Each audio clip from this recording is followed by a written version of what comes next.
Salut les amis, j'espère que vous allez très bien. Bienvenue dans ce 9e numéro d'Essentiel Foot RDC. On est de retour. Sébastien Desabre a rendu public sa liste de 26 joueurs qu'il a sélectionnés pour la prochaine trêve internationale.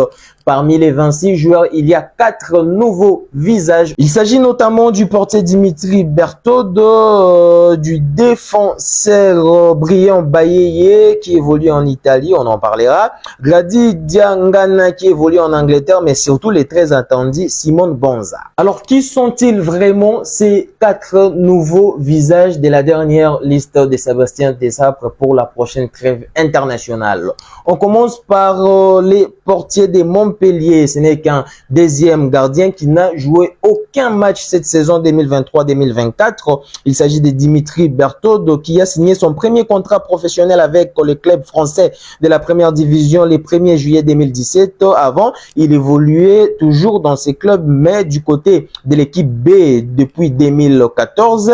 Et avant d'arriver en 2014 dans l'équipe B, il a évolué avec l'équipe de moins de 19 ans de Montpellier. Contacté récemment par Sébastien Desabre, il a dit son oui pour rejoindre les Léopards de la RDC. En deuxième position, parmi les 4 nouveaux visages de Sébastien Desabre pour cette liste, il y a Brian Bayeye. Brian Bayeye qui appartient aujourd'hui à Torino, club évoluant en Serie A en Italie. Torino l'a prêté pour la suite de cette saison 2023-2024 à Ascoli en Série B, la deuxième division italienne, où il a déjà joué 5 matchs et il n'a pas encore été décisif. Âgé seulement de 23 ans, lui qui est né le 30 juin 2000 en France, Brian Bayeye, arrière droit qui vient pallier peut-être à ces problèmes du poste de latéral droit en sélection. Un autre nouveau visage de la liste de Sébastien Desabre, c'est Grady Diangana. Grady Diangana, dont on a largement parlé ces dernières années, a finalement dit oui à la sélection congolaise.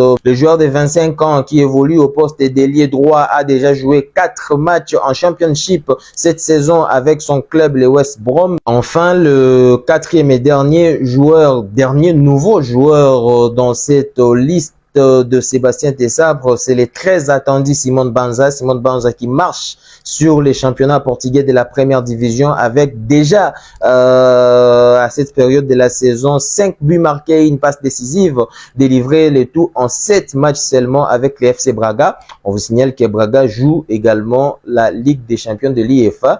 Ils attendent de jouer la deuxième journée de la phase des groupes cette semaine qui vient de commencer et qui sont passés par la phase préliminaire de cette compétition avec un Simone Banza qui a été encore en feu. Un petit mot des interclubs de la CAF pour clôturer ce 9e numéro d'Essentiel Foot RDC. Le TP Mazembe reste le seul club congolais en lice dans les compétitions interclubs de la CAF.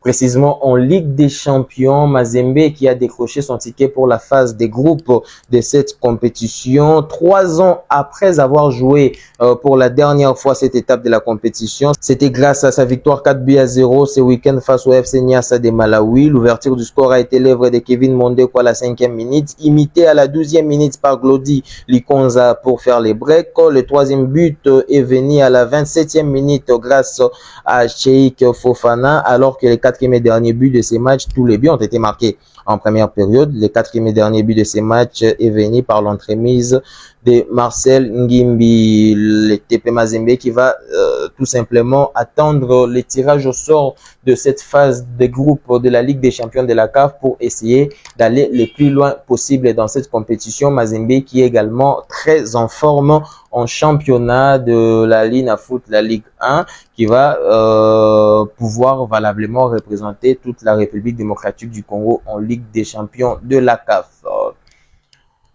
On se retrouve très prochainement pour le 10e numéro d'Essentiel Foot RDC où on aura encore l'occasion de parler des Léopards de la RDC qui préparent déjà les 2 prochains mois qui seront très déterminants pour la suite de l'année 2023, avec notamment les prochains rassemblements où il y a des matchs face à la Nouvelle-Zélande et l'Angola, mais ensuite il y a le début des éliminatoires de la Coupe du Monde 2026 avec les 2 premières journées qui vont se jouer au mois de novembre, et on va se retrouver encore à la phase finale de la Coupe d'Afrique des Nations en janvier 2024. Et en parlant de la Coupe d'Afrique des Nations, je vous rappelle que le tirage au sort sera effectué à Abidjan le 12 octobre prochain. On est plus loin du tirage au sort où la RDC va enfin connaître ses adversaires. Au revoir.